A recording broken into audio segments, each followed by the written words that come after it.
Assalamualaikum warahmatullahi wabarakatuh. Selamat pagi, siang, sore, malam rekan-rekan semuanya. Pada video kali ini, kita akan membahas kuis yang telah rekan-rekan kerjakan pada pekan ini, beberapa hari yang lalu. Dan kita akan coba melihat ataupun mengerjakannya secara bersama-sama di video ini. Ya. Soal kuisnya kemarin ada 3 soal. Yang pertama mengenai representasi sinyal, kemudian sifat-sifat sistem, dan yang nomor 3 adalah terkait dengan deret Fourier trigonometry. Kita bahas yang nomor 1 terlebih dahulu. Nah, nomor 1, ini kita diminta untuk membuat representasi matematika dari sinyal kontinu dan dibuktikan menggunakan gambar plotter. Nah, jadi pada materi ini atau pada soal ini, kita diminta untuk mengubah sinyal kontinu ini menjadi sinyal-sinyal yang generik atau sinyal-sinyal yang umum ya, yaitu sinyal rem dan sinyal unit step. Nah, tahapan pengerjaannya, kita coba lihat dari paling kiri terlebih dahulu, kemudian kita bergerak perlahan menuju ke kanan, seperti itu ya. Oke, kita coba kerjakan, misalkan kita mengasumsikan bahwa sinyal ini adalah xt. Nah, kita mulai dari sisi kiri terlebih dahulu. Di sisi ini, nilai fungsinya adalah 0. Berarti kita tulis 0 saja di sini. 0. Kemudian kita tambahkan dengan sinyal berikutnya. Nah, di sini rekan-rekan bisa lihat ada sinyal rem. Ada kenaikan di sini ya. Nah, kita cari dulu berapa kemiringannya atau gradiennya. Nah, ini kemiringannya adalah Y dibagi X. Oke, di sini Y-nya ada 2 kotak, di mana satu kotak ini setengah ya. Setengah. Kemudian X-nya juga 2 kotak atau setengah. Nah, artinya gradiennya atau M sama dengan 1. 2/2 ya.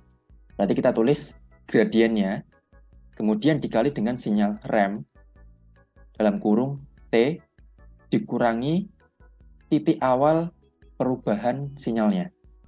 Nah, di sini rekan-rekan bisa lihat perubahan awalnya kan ada di titik T. T sama dengan 0 ya, di sini ya. Nah, berarti T minus 0. Oke. Kemudian, rekan-rekan perlu perhatikan di sini, sinyal rem ini secara natural dia akan terus-menerus naik. Oke. Nah, maka dari itu, rem ini harus kita turunkan lagi. Oke, tadi awalnya naik, sekarang kita turunkan. Turunkan ke sini. Nah, rule of thumb-nya, penurunannya itu sama dengan kenaikan gradiennya. Oke, jadi gradien penurunan di sini sama dengan gradien kenaikan. Nah, gradien kenaikannya kan 1 ya. Berarti di sini kita tulis 1 R, kemudian T lagi, dikurangi titik awal perubahan. Titik awal perubahannya ada di sini ya. Di sini 1. Berarti T minus 1. Nah, rekan-rekan perlu perhatikan di sini tandanya. Nah, kalau tadi kenaikan sinyalnya kita tulis positif, berarti penurunannya kita tulis negatif. Karena gradien penurunan itu negatif ya, walaupun nilainya sama-sama 1. Oke. Kemudian di sini kita punya sinyal mendatar. Untuk mendatar di sini tidak perlu ditulis lagi ya, mendatar ke sini. Nah, kemudian di titik ini kita memiliki kenaikan yang bersifat unit step. Oke. Nah, unit step itu rumusnya adalah kenaikannya kemudian dikali U T minus titik awalnya. Nah, di sini kita plus karena dia naik ya. Kenaikannya adalah 1, satu satuan, dikali U dalam kurung T minus titik awalnya. Nah, titik awalnya adalah 2 ya. T minus 2. Oke. Nah, kemudian dia mendatar lagi di sini. Kita tidak perlu tulis kalau mendatar di sini. Nah, kemudian dia mengalami penurunan. Oke, di titik ini dia mengalami penurunan atau ramp down. Nah, pertama-tama kita cari dulu gradiennya. Oke ya. Di sini Y-nya adalah 2 satuan dan X-nya adalah 1 satuan. Dari 3 ke 4 ya. Nah, kemudian dia karena bersifat penurunan, maka M-nya atau gradiennya adalah minus. Berarti minus 2/1 atau minus 2 R dalam kurung T minus titik awalnya di sini adalah 3 ya. Di sini 3. T minus 3. Nah, kemudian masih ingat ya, kalau sinyal rem itu akan cenderung mempertahankan kondisinya untuk rem, untuk ramping ke sini. Nah, maka dari itu kita perlu meluruskan lagi sinyalnya. Yang awalnya turun kita naikkan lagi ke sini. Nah, karena di sini ada sinyal mendatar ya, kita harus mengembalikan ke sinyal mendatar ini. Nah, rule of thumb-nya sama. Kalau tadi kita turun, berarti kita naikkan sekarang ya. Tadi remnya turun, sekarang kita naikkan dengan gradien yang sama. Berarti plus 2R dalam kurung T minus titik awalnya adalah 4. Nah, sampai di sini sudah selesai, tapi kita perlu menyederhanakan sedikit. Nah, berarti kita sederhanakan saja. 0 kan tidak perlu kita tulis, berarti yang kita tulis hanya R T minus 0 dikurangi R T minus 1 ditambah U T minus 2 minus 2R T minus 3 dan terakhir plus 2R T minus 4. Nah, kita selesai sampai di sini ya. Nah, rekan-rekan nanti bisa buktikan sendiri dengan menggambar sinyal ini. Karena saya tidak perlu membuktikan ya, karena soal ini pun saya gambar menggunakan persamaan ini. Oke, nomor 1 sudah selesai terkait dengan representasi sinyal. Kita masuk ke nomor 2. Nah, di soal ini kita diminta untuk membuktikan beberapa sifat dalam sebuah sistem. Nah, sifat yang diujikan ada 6. Statis dinamis, time variant, time invariant, dan linear non-linear. Oke, kita masuk ke nomor A dulu. Sini. Oke. Nah, statis atau dinamis itu dipengaruhi oleh input dan outputnya. Nah, jadi kalau statis itu adalah sistem yang output present-nya itu dipengaruhi oleh present input juga. Output pada masa ini dipengaruhi oleh input pada masa kini juga. Nah, sedangkan kalau dynamic atau dinamis, itu output pada saat ini dipengaruhi oleh input pada masa lalu dan atau input pada masa depan. Oke ya, tolong diingat-ingat pengertiannya itu. Sekarang kita masuk ke yang nomor A. Kita punya YT sama dengan XT plus 5 plus 6. Nah, caranya mudah. Kita asumsikan present moment-nya adalah T sama dengan 0. Oke, kita punya Y 0 sama dengan X 0 plus 5, 5 ya. 5 plus 6. Nah, di sini sudah cukup jelas. Kalau di sini kita punya present output, di sini kita punya future input. Oke, masih ingat ya, Y itu adalah output, sedangkan X adalah input. Nah, present-nya adalah 0, present output, tetapi inputnya adalah future, karena di sini nilainya adalah 5 ya, sedangkan present-nya adalah 0. Oke, itu sudah membuktikan bahwa sistem ini adalah sistem yang dinamis. Kalau rekan-rekan ingin mencoba yang lainnya, misalkan T sama dengan minus 1, kita punya Y minus 1 sama dengan X 4 berarti ya. Minus 1 plus 5, 4. Tambah 6. Nah, di sini kita punya present ya. Present output. Di sini kita punya lagi future input. Oke, karena 4 itu adalah future dari minus 1. Berarti sistem ini adalah sistem yang dinamis. Oke ya, sudah terbukti ya. Sekarang soal yang nomor 2 atau B. Nah, di sini kita punya time variant atau time invariant. Nah, jadi sistem time variant adalah sistem yang mana semisalkan kita inputkan pada saat sekarang dan kita inputkan pada besok hari, outputnya akan berbeda. Oke. Tetapi kalau time invariant itu mau kita inputkan kemarin, kita inputkan sekarang, atau kita inputkan besok hari, hasilnya akan tetap sama. Oke, jadi dia time invariant, tidak terpengaruh oleh waktu. Nah, cara membuktikannya ada dua cara ya, ada dua tahap, sorry. Kita pertama-tama melakukan delay terhadap outputnya. Oke, sebesar T nolnya. Nah, pertama kita punya YT dikur sama dengan T kuadrat XT. Nah, ini kita delay outputnya. Oke, di sini kita punya Y T minus T0 sebagai delay sama dengan, nah, T-nya berarti kita ganti dengan T minus 0 ya. T minus T0. T di sini kita ganti dengan T minus T0. Nah, maka T yang lainnya yang ada di sisi kanan juga harus kita ubah menjadi T minus T0. Jadi di sini kita punya T minus T0 kuadrat dikali X T minus T0. Oke, di sini kita sudah mendelay outputnya, yaitu YT. Sekarang kita delay inputnya. Delay input sebesar T0. Nah, sebelum itu kita harus tahu sifat dari sistem ini tuh melakukan apa. Kita punya XT sebagai input, masuk ke sistem, kemudian outputnya adalah T kuadrat dikali X T ya. Nah, rekan-rekan bisa perhatikan sistem ini mengubah input menjadi output yang ini. Nah, perubahannya adalah input dikali dengan T kuadrat. Oke, di sini kita punya input XT, ternyata outputnya adalah T kuadrat XT. Berarti sistemnya melakukan perkalian input dengan T kuadrat di sini.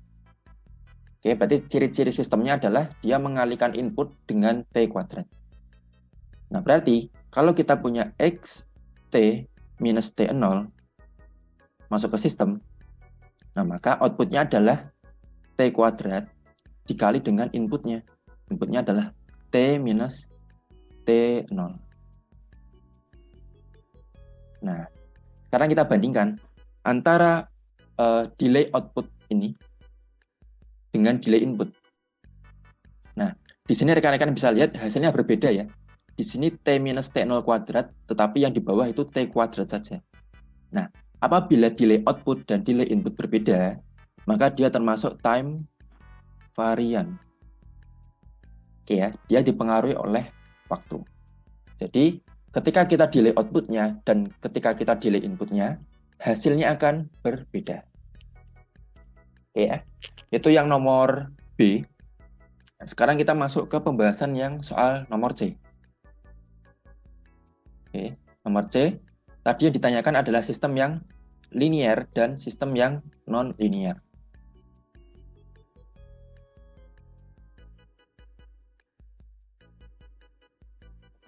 Soal nomor T itu adalah YT sama dengan X T minus 4 ditambah sin T. Nah, di sini kita melihat apakah sistem ini itu bersifat linear atau non-linear. Nah, pengertian dari sistem linear adalah sistem yang mengikuti kaidah superposisi. Ya, dia mengikuti kaidah superposisi untuk sistem yang linear. Nah, superposisi ini dibagi menjadi dua hukum atau dua kaidah lagi. Yang pertama ada law of additivity dan yang kedua adalah law of homogeneity. Nah, maka dari itu sistem ini harus kita ujikan dengan kaidah superposisi ini. Apakah dia memenuhi atau tidak? Kalau dia tidak memenuhi salah satu di sini, misalkan LOA-nya memenuhi, tetapi LOH-nya tidak memenuhi, maka dia tidak memenuhi kaidah superposisi. Artinya dia sistem yang non-linear. Nah, berarti sistem yang linear harus memenuhi kedua kaidah ini, law of additivity dan law of homogeneity sekaligus. Seperti itu ya. Nah, sekarang kita coba uji sistem ini dengan law of additivity terlebih dahulu. Oke, LOA ya. LOA. Nah, LOA itu tahapannya yang pertama, kita jumlahkan outputnya. Oke. Kemudian nanti tahap kedua kita menjumlahkan inputnya. Pertama kita jumlahkan outputnya dulu. Semisalkan kita punya Y1T dan Y2T. Nah, ini kita punya X1 T-4 tambah sin T. Oke. Kemudian kita punya Y2T, itu sama dengan X2 T-4 plus sin dalam kurung T. Nah, kita punya Y1T, kita jumlahkan dengan Y2T. Nah, maka akan menghasilkan X1 T-4 ditambah X2 T-4 ditambah, nah di sini ada 2 sin ya. Ada 2 sin, berarti kita tulis saja 2 dikali sin T. Oke. Nah, sekarang kita jumlahkan inputnya. Jumlahkan input. Oke. Nah, pertama-tama kita harus tahu dulu sifat sistem ini tuh melakukan apa. Oke ya. Kita punya input xt masuk ke sistem, kemudian menghasilkan xt-4 tambah sin t. Berarti sistemnya dia mengurangi t sebanyak 4. Sebanyak 4. Atau bahasanya dia mendelay t sebanyak 4 ya, selama 4 satuan. Kemudian yang kedua, dia menjumlahkan dengan sin T. Oke ya. Jadi dia punya 2 sifat ini, kemudian kita ujikan dengan input yang berbeda. Sekarang kita jumlahkan inputnya dulu. Kita punya X1T tambah X2T. Nah, kemudian dia masuk ke sistem. Nah, kemudian keluarannya adalah kita mengacu ke sifat sistemnya. Nah, sifat sistemnya adalah mengurangi T sebanyak 4 dan menjumlahkannya dengan sin. Oke, jadi kita punya input X1 T minus 4 ya, ini input, tambah X2 T minus 4. Oke, kemudian kita tambahkan dengan sin T, tambah sin T. Nah, sekarang kita bandingkan ketika kita menjumlahkan output dan kita menjumlahkan input, apakah nilainya sama? Nah, berarti kita bandingkan yang atas dengan yang bawah ini ya. Nah, rekan-rekan bisa lihat untuk 2 term yang pertama ini sama, X1 T-4 plus X2 T-4, tetapi di bagian akhirnya yang kita jumlahkan outputnya itu punya 2 sin T, tetapi kalau kita yang menjumlahkan inputnya, kita punyanya hanya sin T. Nah, berarti di sini berbeda ya. Karena berbeda, berarti dia tidak memenuhi law of additivity. Nah, apabila sistem ini sudah tidak memenuhi law of additivity, maka kita tidak perlu menghitung LOH-nya. Karena sistem ini bisa disimpulkan langsung bahwa dia non-linear. Karena salah satu karakteristiknya atau kriterianya, yaitu LOA, tidak dipenuhi. Seperti itu ya. Jadi rekan-rekan tidak perlu menghitung sampai LOH-nya.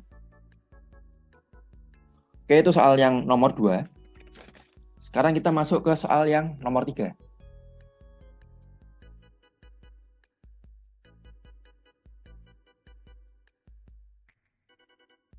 Oke, soal nomor 3. Kita diminta untuk membuat representasi sinyal Dirac Fourier atau Dirac Fourier dari sinyal kontinu ini, kemudian kita buktikan dengan menggambarnya menggunakan plotter. Oke, sebagai catatan di sini sinyalnya kontinu ya. Kemarin saya agak lupa memberikan keterangan atau memberikan gambarnya ya. Nah, sebenarnya di sini sinyalnya kontinu ya. antara kotak yang di sebelah kiri ini nyambung dengan yang sebelah kanan, dan yang tengah ini nyambung dengan sebelahnya lagi. Oke, jadi ini sifatnya sinyal kontinu ya.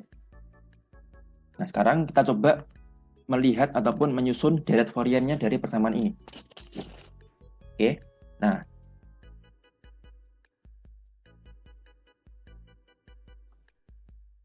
pertama-tama kita harus mengidentifikasi terlebih dahulu apakah sinyal ini itu perlu kita hitung seluruh koefisiennya dari deret Fourier.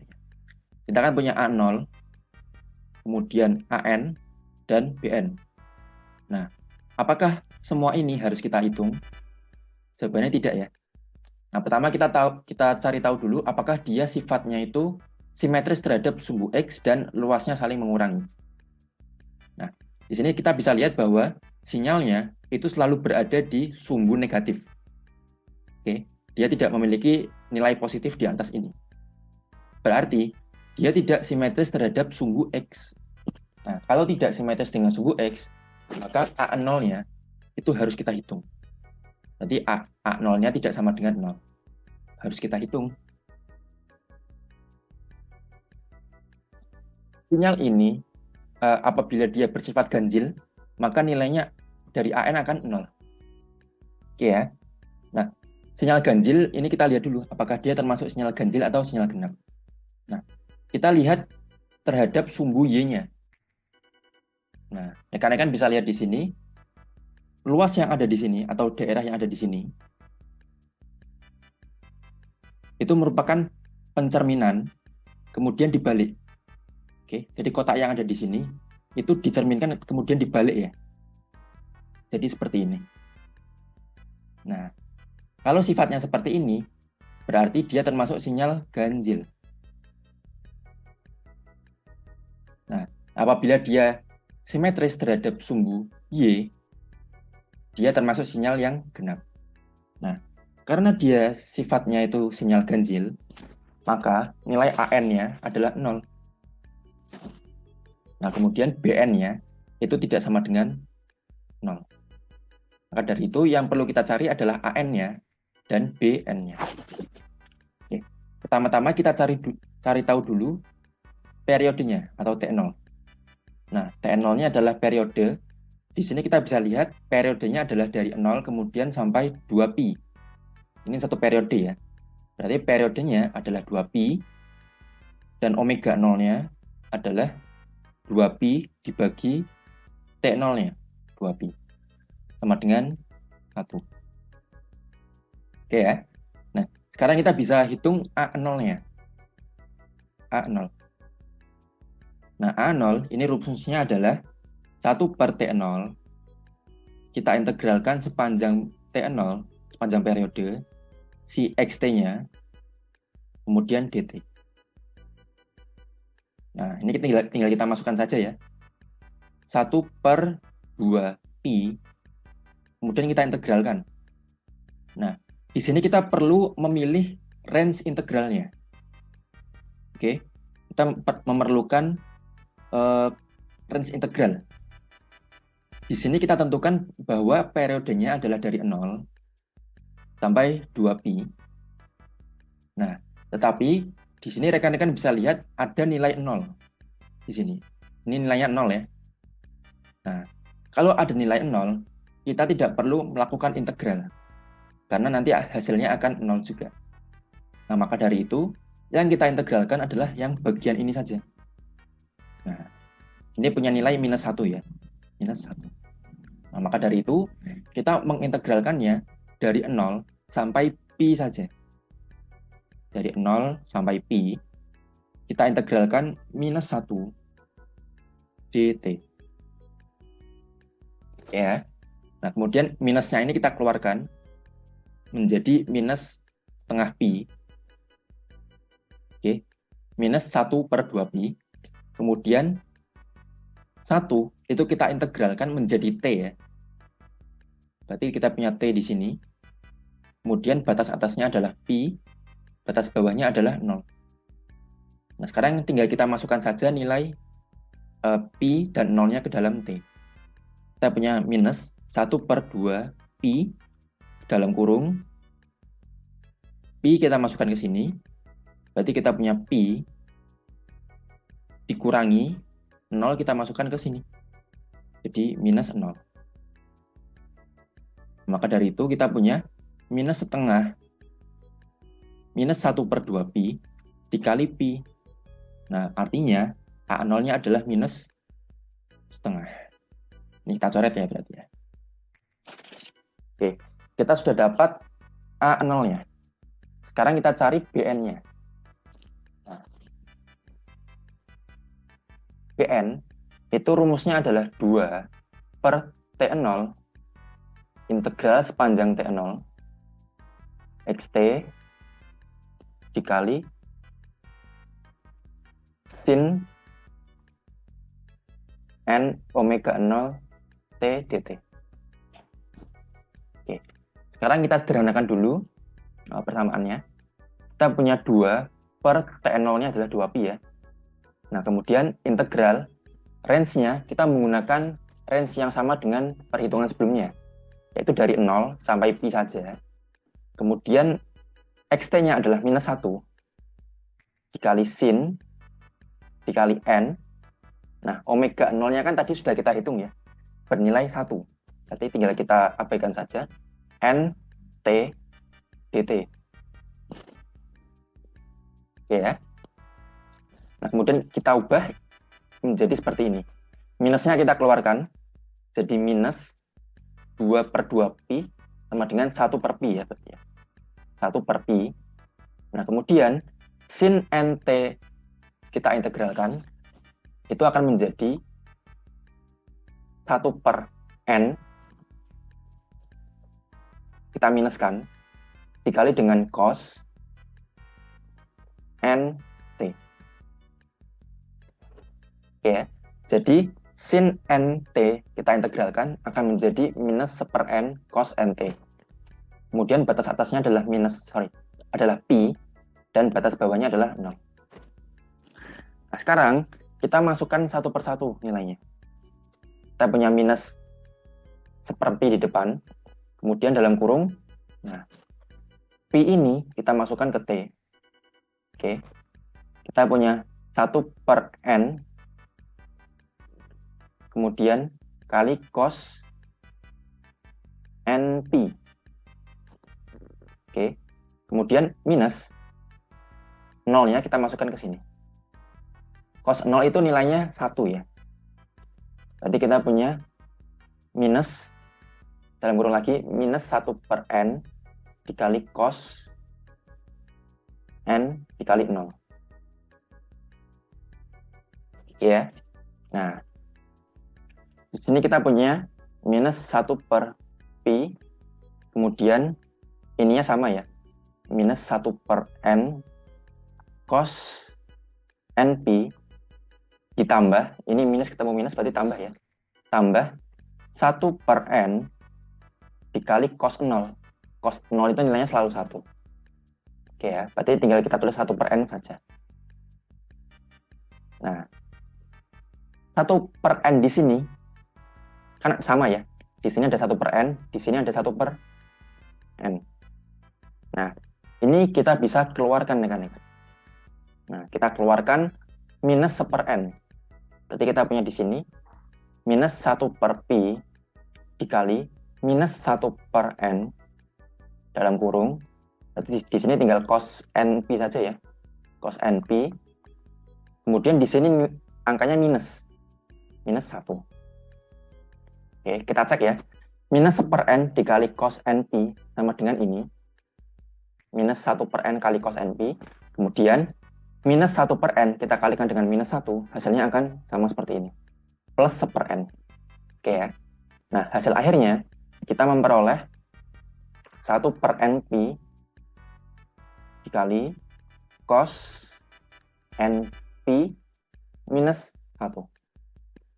Nah, ini adalah nilai Bn-nya. Nah, kemudian kita membuat tabel supaya lebih mudah ya dalam membuat deret Fourier-nya nanti. Kita punya N, kita punya Bn. Oke ya. Asumsikan N-nya dari 1 sampai 5 misalkan. N-nya dari 1, 2, 3, 4, sampai 5. Kemudian kita masukkan N ke dalam Bn-nya. Nah, di sini kan ada N ya. Ada N. Kita masukkan N-nya. Nah, ini singkat saja. Kalau N-nya saya masukkan 1, maka hasilnya akan minus 2 per pi. Kalau 2, hasilnya akan 0. Kalau 3, akan minus 2 per 3 pi. Kalau 4, dia 0. Kemudian kalau 5, dia minus 2 per 5 pi. Dan seterusnya ya. Nah, kemudian kita buat deret Fourier lengkapnya. Oke, kita punya xt sama dengan A0 ditambahkan sigma dari n sama dengan 1 sampai tak terhingga an dikali cos n omega 0 t tambah sigma sama dengan n dengan min 1 sampai tak terhingga bn sin n omega 0 t. Nah, tadi kita sudah dapat A0 ya. Kita lihat lagi ya.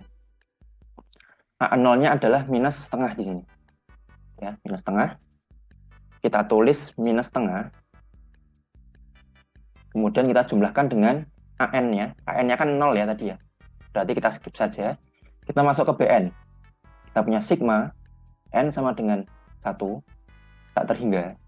BN-nya tadi adalah 1 per NP cos NP min 1.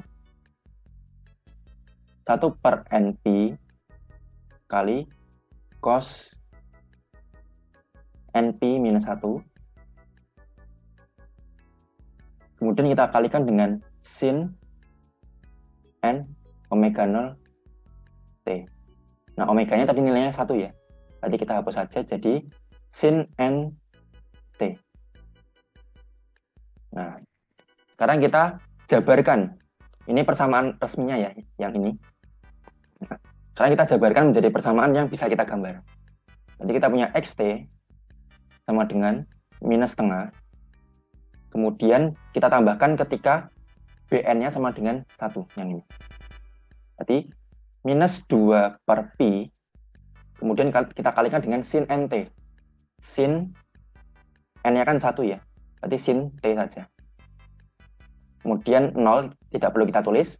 Kemudian minus 2 per 3 pi dalam kurung, atau kita kalikan dengan sin nt. N-nya adalah 3 ya, 3t. Nah, kemudian dia minus lagi, minus 2 per 5 pi kali sin 5t dan seterusnya. Oke, seperti itu ya. Kalau rekan-rekan ingin menyederhanakan lagi bisa. Jadi minus setengah, kemudian minus 2 per pi dalam kurung. Nah, kita tulis sin t, kemudian minus 1 per 3 sin 3t minus 1 per ini bukan minus ya, plus harusnya ya. Plus sepertiga sin 3t plus 1 per 5 sin 5t dan seterusnya.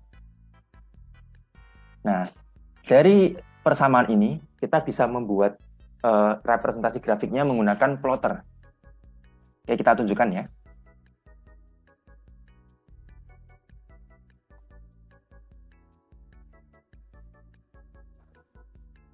Oke, di sini kita punya sinyal yang ada di soal tadi. Kemudian kita sudah menemukan deret Fourier-nya. Oke, kemudian kita gambar di sini atau kita tuliskan di sini. Nah, di sini sudah saya tulis ya. Minus setengah, minus 2 pi kali sin t, minus 2 per 3 pi sin 3t, dan seterusnya. Ini saya gambar sampai harmoni ke-13. Oke, rekan-rekan bisa menggambarnya sampai sejauh mana, itu terserah. Tetapi yang penting bentuknya sudah mirip ya dengan grafik asli. Nah, ini kalau kita tampilkan, nah, akan menghasilkan grafik seperti ini. Yang berwarna oranye ya. Nah, ini kalau rekan-rekan perhatikan, yang berwarna oranye ini mendekati bentuk dari sinyal yang berwarna biru, yang mana sinyal tersebut ingin kita tiru ya. Nah, sinyal yang biru tadi kita tiru atau kita dekati dengan deret Fourier yang berbentuk sinyal sinus ini supaya mirip dengan sinyal kotaknya.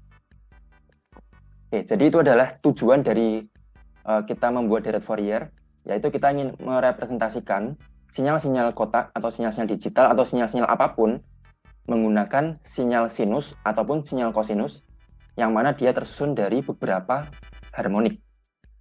Nah, yang dinamakan harmonik ini urutannya ini ya. Di sini kita punya sin T sebagai harmonik 1, kemudian sin 3T sebagai harmonik ke-3, sin 5T sebagai harmonik ke-5, dan seterusnya. Oke, dengan ini kita sudah membuktikan bahwa deret Fourier yang sudah kita buat tadi itu sesuai dengan ataupun mirip dengan grafik yang ingin kita tirukan. Oke, mungkin itu saja pembahasan untuk kuis pada pekan ini. Terima kasih atas perhatian rekan-rekan dan usaha rekan-rekan untuk mengerjakan kuisnya. Saya harap rekan-rekan bisa mengerjakan UAS ataupun UTS-nya dengan lancar ya. Oke, saya akhiri video kali ini. Terima kasih. Wassalamualaikum warahmatullahi wabarakatuh.